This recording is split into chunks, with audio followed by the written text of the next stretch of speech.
تاریخ کے صفحات میں کچھ جنگیں ایسی ہوتی ہے جو صرف تلواروں سے نہیں جیتی جاتی بلکہ ایمان، صبر اور اللہ پر یقین سے فتح حاصل کرتی ہے۔ ایسی ہی ایک جنگ بنی اسرائیل کے بہادر بادشاہ طالوت اور ظالم سردار جالوت کے درمیان لڑی گئی۔ یہ وہ لمحہ تھا جب اللہ نے اہل ایمان کو آزمایا۔ یہ واقعہ تقریباً 1020 قبل مسیح پیش آیا۔ طالوت عمالقہ سے قتال کے لیے اپنے لشکر کے ساتھ بیت المقدس سے روانہ ہوئی۔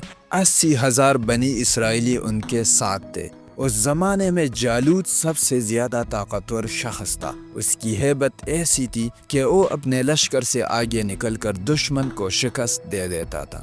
جالوت کا لشکر روانہ ہوا تو انہوں نے اہل لشکر سے کہا، اللہ تمہیں ایک دریا کے ذریعے آزمائے گا۔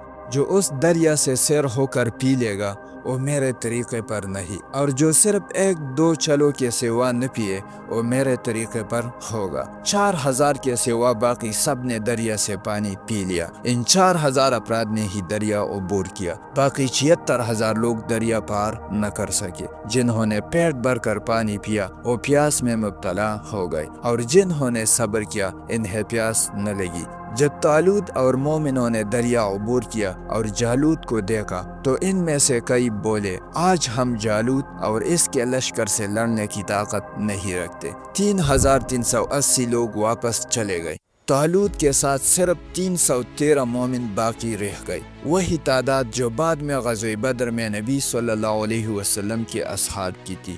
امام ابن جریر اور امام ابن ابی حاتم نے حضرت ابن عباس رضی اللہ عنہ سے روایت کیا کہ جس دریا میں انہیں آزمایا گیا وہ فلسطین میں تھا۔ جب جالوت کا لشکر سامنے آیا تو مومنوں نے کہا، کتنی ہی بار ایسا ہوا ہے کہ اللہ کے حکم سے قلیل جماعت کثیر جماعت پر غالب آ گئی، اور اللہ صبر کرنے والوں کے ساتھ ہے۔ انہوں نے اللہ سے فتح اور نصرت کی دعا کی، اور یہی دعا ان کا سب سے بڑا ہتھیار تھی۔ حضرت شمویل علیہ السلام نے طالوت کو ایک ذرہ دیا تھا اور فرمایا تھا، جس شخص کے جسم پر یہ ذرہ پوری آ جائے گی وہی اللہ کے حکم سے جالوت کو قتل کرے گا۔ طالوت نے اعلان کیا، جو جالوت کو قتل کرے گا میں اپنی بیٹی کا نکاح اس سے کر دوں گا اور اپنی آدھی سلطنت اور آدھا مال اسے دوں گا۔ یہ ذرہ حضرت داؤد علیہ السلام پر پوری آئی۔ جب انہوں نے اپنے تیلے میں ہاتھ ڈالا تو 3 پتھر آپس میں مل کر ایک پتھر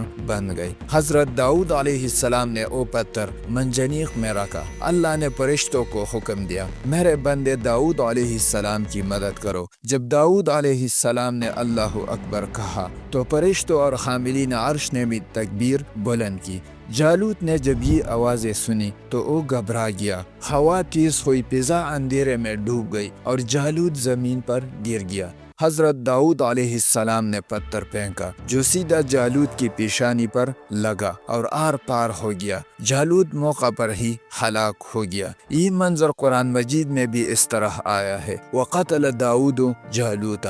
دوسرا پتھر جالوت کے دائیں طرف لشکر پر گرا اور تیسرا پتھر جالوت کے بائیں طرف لشکر پر، جس سے ان کا لشکر بھاگنے لگا، ایک دوسرے پر گرنے لگا اور مکمل طور پر تباہ ہو گیا۔ طالوت بنی اسرائیل کے ساتھ کامیاب اور کامران ہو کر لوٹے۔ اللہ نے انہیں دشمنوں پر فتح عطا کی۔ طالوت نے وعدے کے مطابق اپنی بیٹی کا نکاح حضرت داؤد علیہ السلام سے کر دیا اور آدھی سلطنت اور مال ان کے حوالے کیا۔ تاریخی روایات کے مطابق طالوت کی حکومت 40 سال رہی۔